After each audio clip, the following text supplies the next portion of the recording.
Well, it's an interesting point that Europe lost the train when it comes to Turkey by changing the conditions. I don't hear that very often.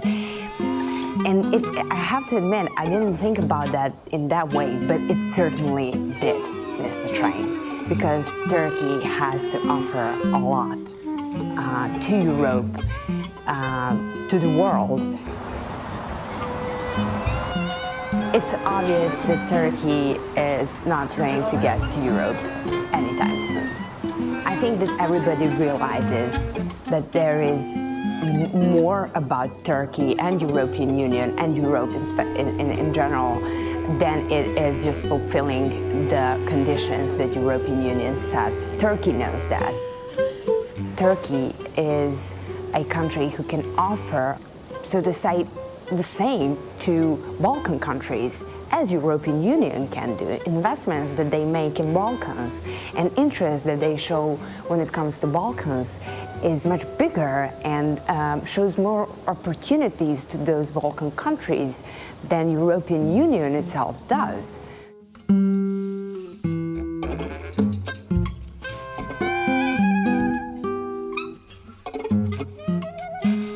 The whole region would be more interested in dealing with Turkey than dealing with Europe. I think that European Union and the Europe itself is a loser in this. If there is a winner and a loser, I think that Europe is much more becoming a loser in this game than Turkey.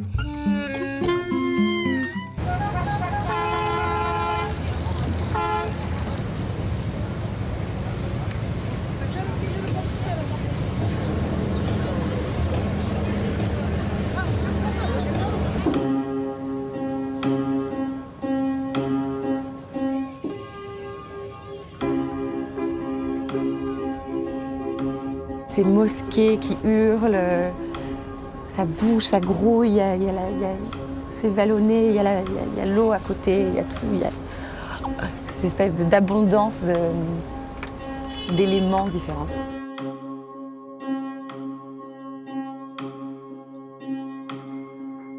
It's a real crossroad of everything. Seas, cultures, continents, and there's so much diversity that it's pretty amazing to see what's happening here.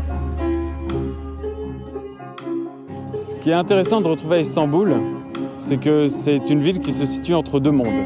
D'une part par un aspect géographique, parce qu'elle se situe exactement entre l'Europe et l'Asie, et d'un autre côté, c'est un endroit où se rejoignent deux religions, à la fois la religion christianiste et d'autre part la religion musulmane. I can recognize Istanbul also as the heart of the Turkey. It reflects all the colors of the Turkey. It's like a flower.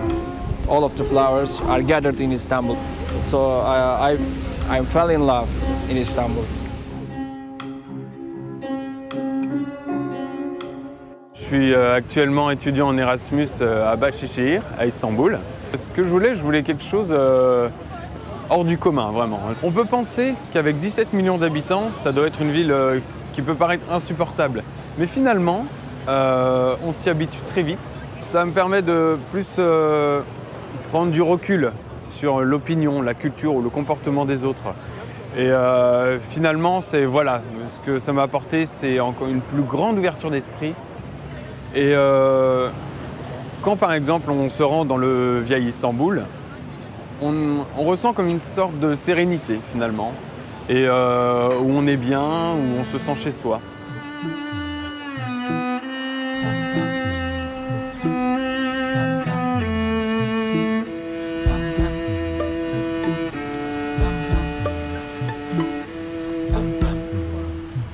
J'avais vraiment envie de...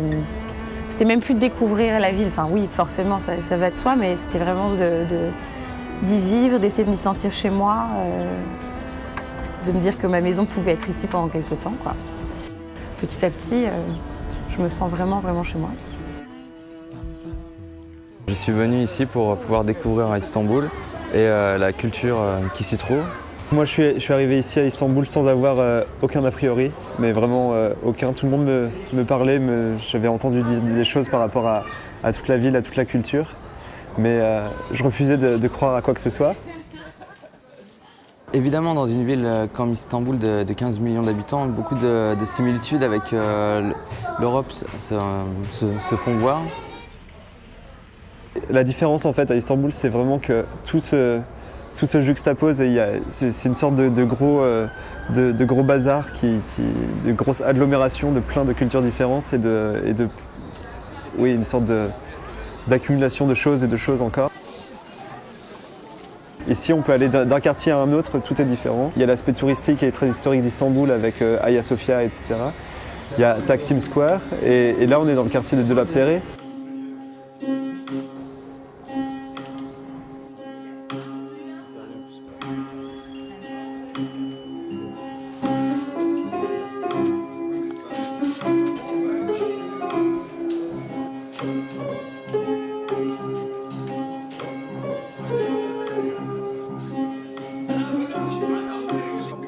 Şimdi benim her şeyden önce baba mesleğim bu.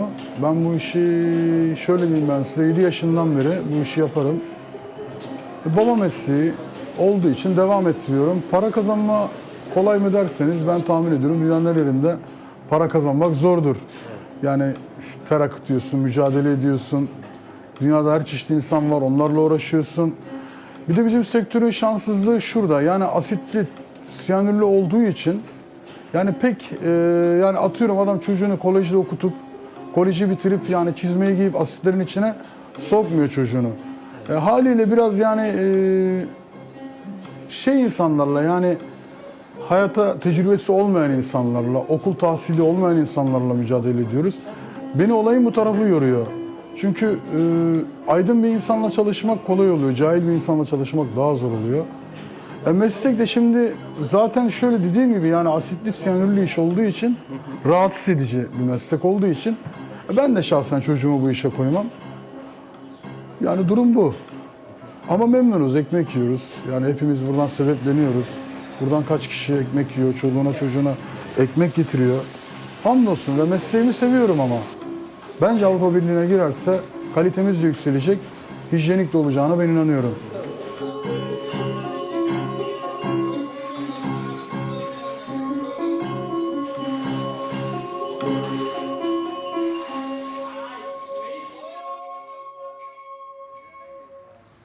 Il y a toute une politique d'aménagement qui est enclenchée par la municipalité du Grand Istanbul et ils veulent transformer le quartier totalement et faire disparaître ce qu'on voit ici. Pour eux, ça ne représente pas suffisamment l'image qu'ils veulent donner de la capitale. Il y a une politique de restructuration qui a fait amener, ils ont encouragé les artistes et les jeunes à venir habiter dans ce quartier, ce qui a redynamisé un petit peu tout l'ensemble du voisinage.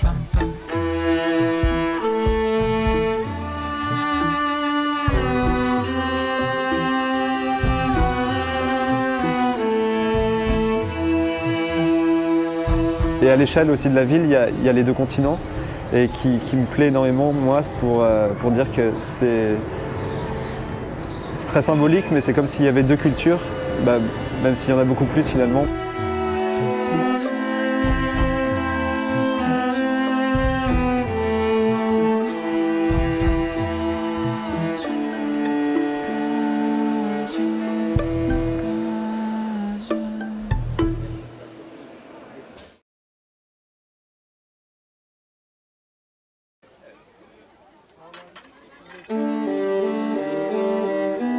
Quand Atatürk a voulu faire entrer la Turquie dans l'Europe, il a commencé par transformer l'alphabet et il a imposé par des lois en interdisant des mots et en sanctionnant l'usage de certains mots.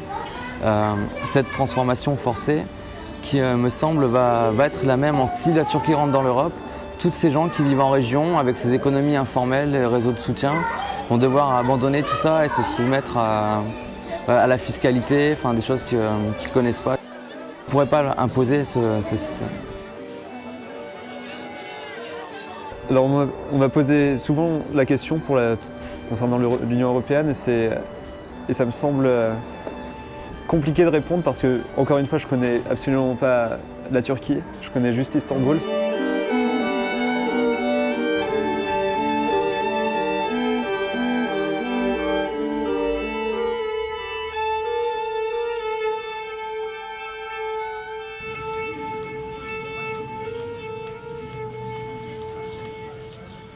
I can understand that there are some misjudgments about Turkey, and it's very normal.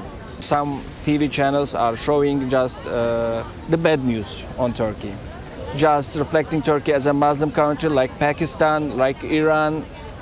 Like fear of Turkey is the big problem of our tourism and our international relations. They think no one drinks here, no one goes out, or like stuff like that. But when they come here, they love the experience in Turkey. It's both traditional and both modern at the same time.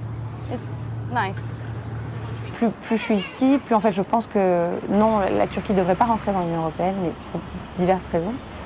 En fait, je pense que ce qui me fait peur avec l'entrée de la Turquie dans l'Union européenne, c'est plutôt l'uniformisation des cultures et des traditions. Et je pense que la Turquie parvient à conserver quand même pas mal de particularités dans sa culture, dans ses traditions, dans son histoire, dans sa religion. It is clear that Turkey has an ambition to be a member of the European Union, and they got social profit, they got political profit from these negotiations. On the other hand, it is clear that there is a disappointment from the Turkish society. They are hearing everything about what has been told in Brussels, what has been told in Strasbourg, or what has been told in Paris, Berlin. It is creating its own opposition in Turkey. Far right of Turkey, European Union is now, it's a bad news, but according to me, it's creating its own opposition. People start to think that European Union is not necessary for Turkey because of the big rules, because of the big changes for Turkish culture. Nearly half of the population don't want to be in the part of European Union. I think we are never gonna be able to join European Union, but I think it's okay and it's great that we try because it means we are trying to reach some standards. That means the more we try, the more we are gonna be better at stuff like human rights. We're gonna be a more democratic country if we try. Si on enlève tout ce qui n'est pas pareil qu'en Europe, la Turquie n'a plus vraiment ou Istanbul en tout cas n'a plus son charme, perdrait son charme et son caractère. Donc pour le moment, je préfère la Turquie en dehors de l'Union européenne, même si ça peut être un peu grave de dire ça, mais pour moi c'est beaucoup trop beau pour rentrer dans l'Union européenne.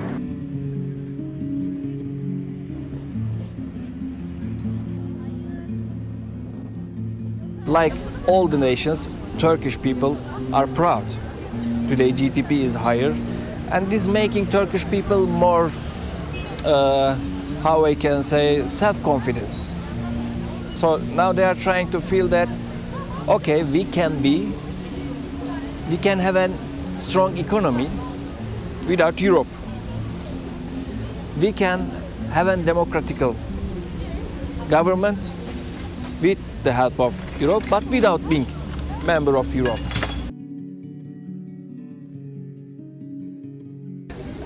European Union has a very good role by pushing the reforms in Turkey.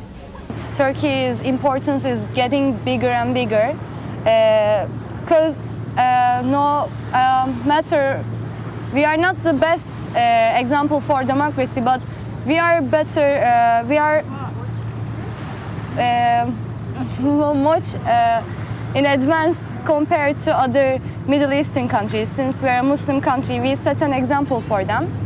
Turkey is becoming like a big brother for them. Secularism got its roots first at the Ottoman era. The Ottoman rulers were calling all the citizens as the millet. Millet is not a nation, millet is not a religion, millet is not a part of a religion. Millet is name of all of the citizens living in a country. This was one of the most important point today structuring Turkish society. J'aimerais pas en fait que l'Europe et maintenant une partie du Moyen-Orient s'uniformise pour devenir un amas d'individus qui circulent sans franche identité, quoi. Et donc du coup, je trouve que la Turquie là en ce moment a une position quand même ultra privilégiée avec ce qui se passe au Moyen-Orient. Ça reste de l'ordre du discours, mais elle se veut quand même le grand frère du Moyen-Orient et le porte-parole un peu par rapport à l'Union européenne. Et l'Union européenne fait appel à la Turquie justement pour gérer un peu ce qui se passe au Moyen-Orient.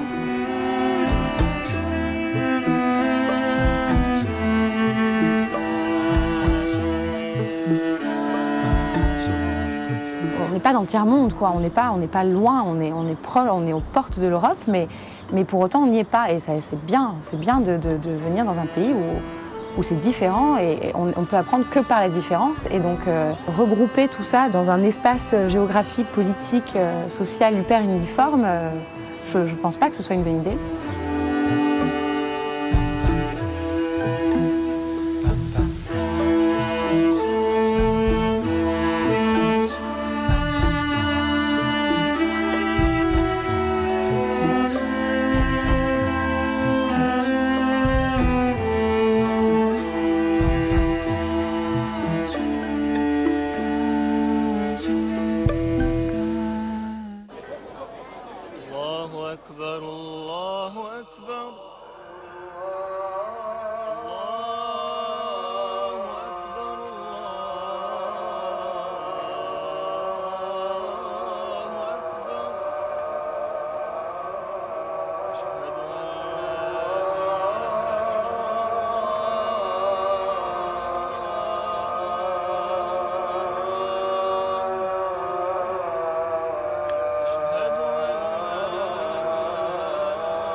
La Turquie, c'est un pays qui est très européen en soi. Ça reste un pays laïque, même si on a tendance à croire que non. C'est un pays laïque.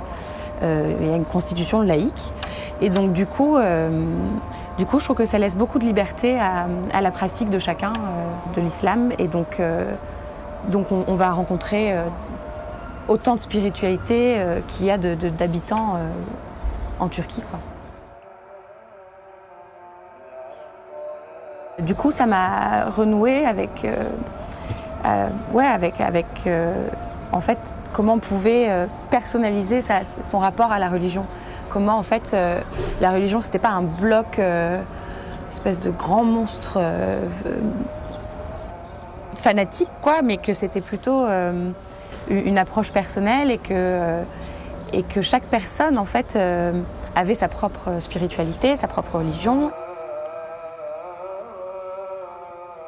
J'arrivais avec plein d'a priori. Pour moi, la Turquie était un pays ultra musulman, autoritaire. J'avais aucune idée du système politique qui pouvait être en place.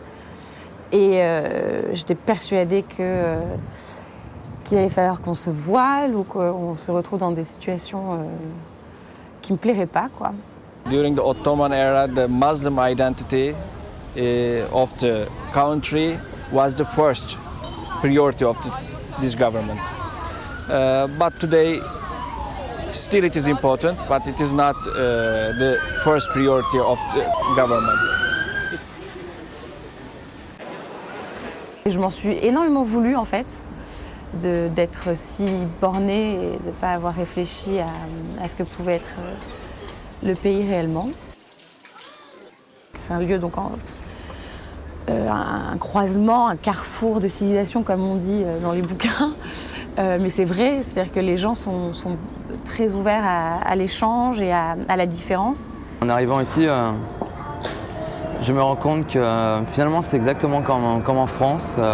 C'est-à-dire que c'est une société laïque, mais les gens ont une certaine confession majoritaire et donc la vie s'aménage en fonction de cette confession.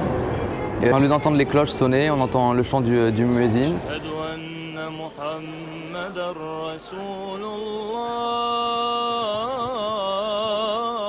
Praying hours, it's something very powerful. When you hear the people starting to pray and the mosques start to speak to each other, it's very interesting to observe, and the city becomes so quiet and everybody turns off the music and starts to speak a little bit lower, and then you understand that this is a power which you can compare to the test of the military alarm.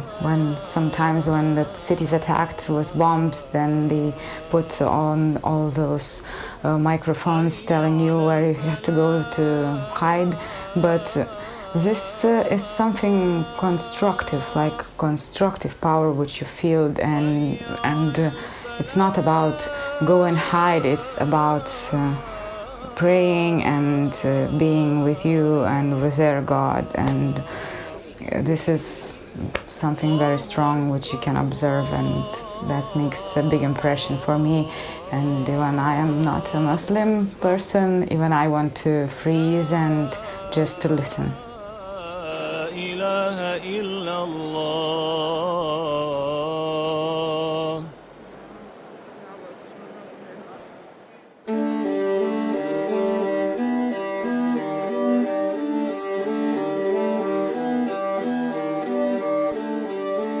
Since Turkey is a Muslim country,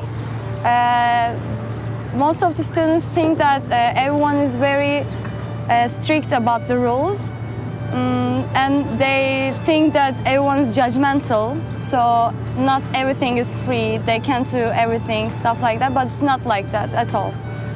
Même si à des heures très précises, les minarets vont chanter, les gens à côté de ça, ils vivent et ils n'organisent pas du tout leur journée par rapport à ça, en fonction de ça, et ils vivent leur spiritualité comme bon leur semble. Et donc il va y avoir des personnes très conservatrices et très religieuses et assez sévères dans leurs pratiques, comme il va y avoir des gens qui vont être très ouverts et qui vont avoir une pratique complètement différente et s'opposer à une forme de conservatisme religieux.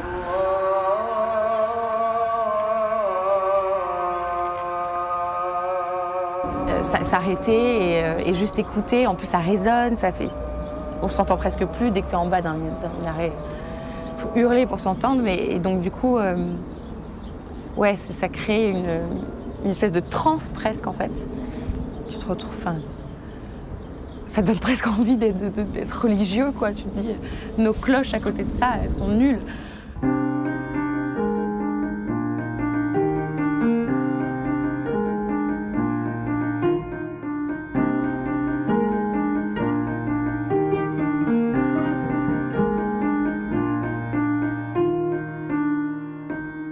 En Turquie, les femmes qui portent le foulard et qui se sont battues, qui ont lutté pour avoir le droit de le porter tout en participant à la vie sociale, éducative, etc., ont en fait contribué à l'amélioration et de la modernité turque et de la démocratie en Turquie.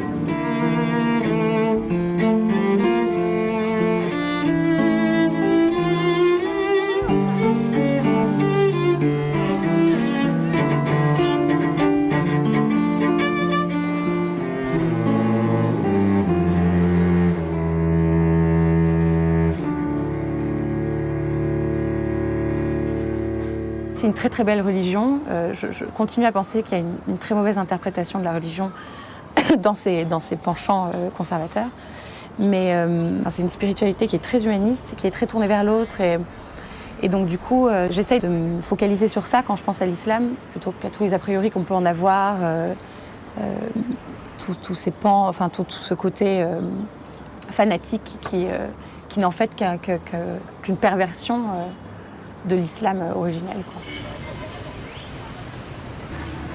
Quand vous êtes dans un pays à très grande majorité musulmane, vous vivez l'islam un petit peu au quotidien, et là vous constatez que cet islam, trop stéréotypé en Europe, parce que vu à travers le prisme notamment des plus intégristes, des plus fondamentalistes, etc., n'est pas du tout l'islam, ou en tous les cas est assez différent de l'islam que nous vivons ici en Turquie. You really feel like you walk on the edge between two big contrasts, between very religious and traditional environment and also very modern and how to say, young and non-stereotypical environment. And then you also see that culture is bursting here, and they all very perfectly live together in one atmosphere, very tolerant atmosphere actually, because otherwise it would be impossible. Le pouvoir politique continue à ne pas accorder autant d'importance qu'il devrait le faire à ces questions de femmes et à l'amélioration des conditions des femmes. Mais par la pression de mouvements activistes dans le domaine de la participation politique des femmes, chaque parti fait un peu plus d'efforts par rapport à avant.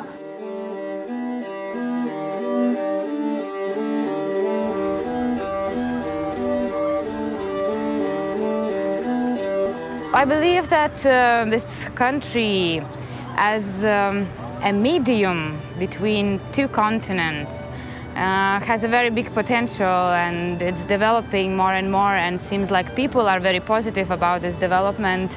And I believe this country will play a very big role in this area.